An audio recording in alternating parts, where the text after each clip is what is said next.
Libye, l'ONU demande une désescalade après les mouvements de troupes pro-Haftar. Libye, l'ONU demande une désescalade après les mouvements de troupes pro-Haftar. L'état-major des forces du gouvernement d'union nationale, NU, basé à Tripoli, Ouest, affirme avoir mis ses unités en état d'alerte, leur ordonnant d'être prêtes à repousser toute éventuelle attaque. Les vols ont été suspendus à l'aéroport de Tripoli. Photo, Reuters/image d'illustration. La mission de l'ONU en Libye a appelé vendredi à une désescalade et à éviter d'autres tensions, après des mouvements de troupes du camp Haftar en direction d'une zone du sud-ouest du pays divisée, contrôlée par le gouvernement rival, reconnu par l'ONU et basé à Tripoli. La MANUL a appelé dans un communiqué toutes les parties en présence à faire preuve de la plus grande retenue et à éviter toute action militaire provocatrice qui pourrait mettre en péril la stabilité fragile de la Libye et la sécurité de sa population.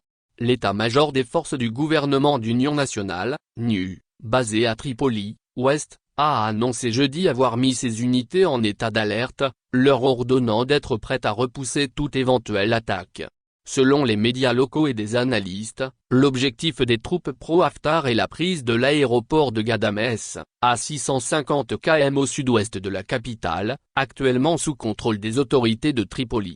Opération globale. Les forces terrestres de l'Est, dirigées par Saddam Haftar, fils cadet du maréchal Khalifa Haftar, ont annoncé mardi mener une opération globale, visant officiellement selon elle, à sécuriser les frontières sud du pays et à renforcer la stabilité dans ces zones stratégiques. Mais le Haut Conseil d'État, basé à Tripoli et qui fait office de Sénat, a réagi jeudi disant suivre avec grande inquiétude les mobilisations militaires des forces de Haftar dans le sud-ouest, visant clairement à renforcer son influence et étendre son contrôle sur ces zones stratégiques, à la frontière entre Libye, Tunisie et Algérie.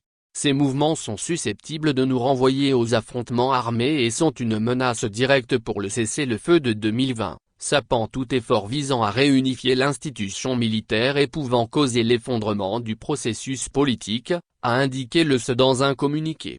Sécuriser les villes du Sud. Dans une vidéo vendredi sur leur page officielle, les forces pro-Haftar n'ont pas mentionné Ghadamès, assurant vouloir uniquement sécuriser cette ville du Sud, déjà sous contrôle de l'Est.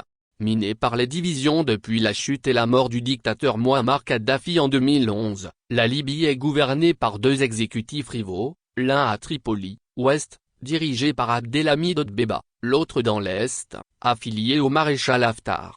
Haftar, avec le soutien militaire d'alliés étrangers, Russie, Égypte et Émirats arabes unis, avait lancé une offensive brutale d'avril 2019 à juin 2020 pour s'emparer de Tripoli. Il avait été stoppé in extremis en périphérie de la capitale par les forces du NU, appuyées par la Turquie. Même si les querelles politiques dégénèrent fréquemment en affrontements meurtriers entre groupes armés, le cessez-le-feu signé en octobre 2020 après la déconvenue du maréchal Haftar est largement respecté.